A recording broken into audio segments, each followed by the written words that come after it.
গত বছর থেকে শুরু হয়েছিল বলিউড মিস্টার পারফেকশনিস্ট অভিনেতার প্রেম নিয়ে জল্পনা। অবশেষে নিজের ৬০তম জন্মদিনে নতুন প্রেমিকা গৌরী স্প্রেটের সঙ্গে পরিচয় করিয়ে দিয়েছিলেন আমির খান। তারপর থেকে কখনো বাড়ির সামনে বা কখনো গাড়িতে ওঠার সময় ছবি শিকারীদের ক্যামেরায় ধরা পড়ে গিয়েছিল আমির ও গৌরী। তবে এবার স্বেচ্ছায় হাতে হাত রেখে ক্যামেরায় ধরা দিলেন তারা।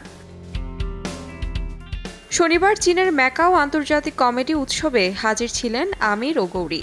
আমিরের পরনে ছিল কালো পাঞ্জাবির সঙ্গে কাজ করা কালো রঙের শাল, চোখে কালো মোটা ফ্রেমের চশমা। অন্যদিকে গৌরী বেছে নিয়েছিলেন আকাশি রঙের ফুলছাপ শিফন শাড়ি, তার সঙ্গে পরেছিলেন গলায় ভারী হার ও চশমা। শুধু নিজেদের লুক নয়, একসঙ্গে উপস্থিতি নিয়েও চর্চায় ছিলেন তারা। কারণ ব্যক্তিগত জীবনকে বরাবরই খুব গোপনে রাখতে ভালোবাসেন বলিউডের মিস্টার পারফেকশনিস্ট। চীনের এই অনুষ্ঠানের মাধ্যমে প্রথমবারের মতো এই বলিউড কাপল আন্তর্জাতিক দর্শকদের সামনে পা রাখলেন, যেখানে দেশের প্রতিনিধিত্ব করতে দেখা যায় তাদের। অনুষ্ঠান চলাকালীন আমির খানকে খুব আনন্দের সঙ্গে প্রেমিকা গৌরী স্প্রিটকে চীনের বিখ্যাত অভিনেতা শেং তেং এবং মালির সঙ্গে পরিচয় করিয়ে দিতে দেখা গেছে। তাহমিনা তন্নি, সময় সংবাদ। ৬৫% পর্যন্ত বিদ্যুৎ সাশ্রয়ী হাইসেন্স এসি, যার ফাস্ট কুলিং মোড দ্রুত ঘর ঠান্ডা করে।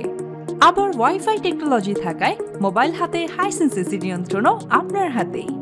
সবটাই আপনার জন্য হাইসেন্স।